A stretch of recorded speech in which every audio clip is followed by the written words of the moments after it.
जय जय श्री राधे श्याम। कैसे हैं आप लोग? पूर्ण विश्वास है बहुत ही कुशल मंगल होंगे और उतने ही कुशल मंगल ढंग से आप लोगों का दिन भी चल रहा होगा। जो भी कथाकार हैं, कथा करते हैं या आगे चल के कथा करने वाले हैं, उन सभी को आज की वीडियो बहुत ही ध्यान से देखना चाहिए और बात को समझना भी चाहिए। वृंदावन में अभी हाल ही में एक बहुत सुंदर पहल की गई है। उस पहल के आधार पर बहुत सारे जो संत हैं, बड़े बड़े प्रसिद्ध कथाकार हैं, वो सभी लोगों ने एक बहुत बड़ा ऐतिहासिक निर्णय लिया है। उनका ये मानना है कि अब हम लोग संगीत टीम में ऐसे किसी व्यक्ति को नहीं रखेंगे जो मांस भक्षी है, मलेच्छ है या सनातन धर्म का विरोधी है।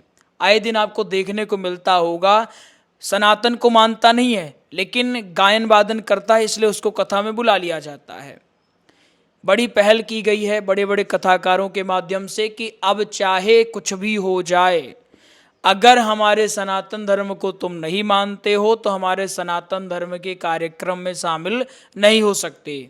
अभी जो हाल ही में धर्म पूछ करके गोली मारी गई, उसके बाद यह बहुत बड़ा ऐतिहासिक निर्णय लिया गया। इसके साथ ही साथ आप देखे होंगे कि अधिकतर कथाओं में नाम बदल करके, तिलक लगा करके, काला दुपट्टा डाल करके, कुर्ता पहन करके ऐसा भेष बना लेते हैं कि लगता ही नहीं कि कोई और धर्म के हैं, कोई और संप्रदाय के हैं। अंदर अंदर वो धर्म को नहीं मानते हैं। आप जो हमारा सनातन धर्म है उसको अंदर से गालियां देते हैं, लेकिन धन के लोभ के कारण वो आते हैं और प्रदर्शन करते हैं, और वहाँ जब किसी की नज़र नहीं पड़ती तो वो आए दिन मांस भक्षण भी करते हैं। हाल ही में एक खबर भी आई थी कि कोई एक व्यक्ति अपना नाम गांव बदल करके गया और व्यास गद्दी पर कथा करता।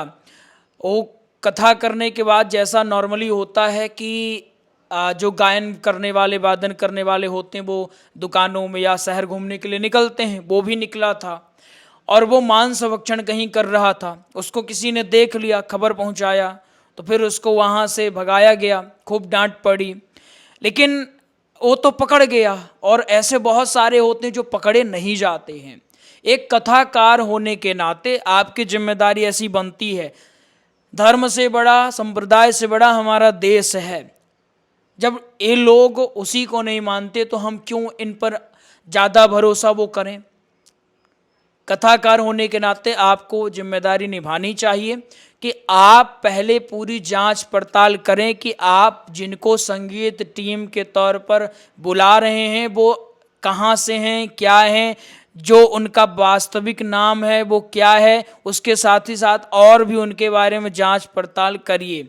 अच्छा यही होगा कि किसी दूसरे के पहचान से ना बुलाएं, पहले स्वयं जांच पड़ताल कर लें, उसके कांटेक्ट में रहें। माना जाता है कि 1-2 महीने किसी कांटेक्ट में आप रहेंगे तो वो असली या नकली है वो धीरे धीरे पता चल जाता है। कोई भी व्यक्ति हो ज़्यादा देर तक अपने असली चेहरे को छुपा नहीं सकता है, वो कभी न कभी गलती तो करता है।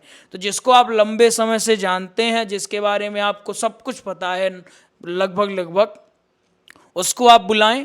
अन्यथा ऐसे लोगों के साथ आप भी कथा करने के लिए विवश हो रहे हैं जो आपके सनातन धर्म को मानता ही नहीं। आप तो ध्रुव जी की कथाएं सुना रहे हैं, प्रहलाद जी की कथाएं सुना रहे हैं, और वो मन ही मन गालियां दे रहा है, मन ही मन कोई न कोई योजना बना रहा। हाँ, ऐसी बात नहीं कि सभी लोग ऐसे होंगे, लेकिन हम रिस्क कब तक ले सकते हैं। और हमारे सनातन धर्म में भी बहुत कम नहीं है, बहुत अच्छे अच्छे कलाकार हैं। पहले जांच पड़ताल आपको करनी चाहिए। ये संतों की बात है। अभी धन्वंतरी दास जी का भी एक वक्तव्य प्रसारित हुआ, उन्होंने बहुत सुंदर बात कही है और उनके वक्तव्यों को सुनकर भी हमको लगा कि आप लोगों को अवेयर करना चाहिए। बहुत सुंदर बात उन्होंने भी कही है, आप भी उनको हो सके तो सुनिएगा। वृंदावन में एक लगभग खूब पहल चल रही है कि अब हम ऐसे किसी भी व्यक्ति को व्यास गद्दी पर बैठने का अवसर नहीं देंगे या अपने साथ नहीं रखेंगे या सनातन धर्म के कोई भी कार्यक्रम में भाग लेने का मौका नहीं देंगे जो सनातन धर्म को मानता ही नहीं है।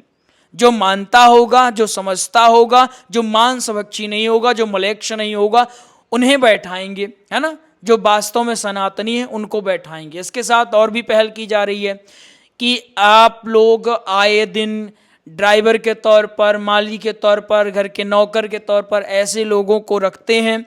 ये लोग आपके भरोसे को जीतते हैं और फिर आपका ही गला काट देते हैं। इसलिए आपको सजग होना चाहिए। जितने भी कथाकार सुन रहे हैं, जो अभी कथा करते हैं या कथा सीख रहे हैं या आगे चल के सीखने वाले हैं, अब आप लोग आने वाले समय की एक मजबूत कड़ी हैं।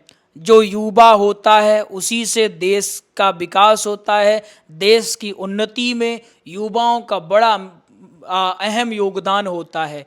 अपना योगदान निभाइए, अच्छे ढंग से कथा करिए, कोई दिक्कत नहीं, लेकिन थोड़ा सा सजग अब हो जाइएगा। देश का माहौल आप देख ही रहे हैं, तो माहौल को देखते हुए आपको थोड़ा सा सजग होने की आवश्यकता है। जय श्री कृष्णा, राधे राधे।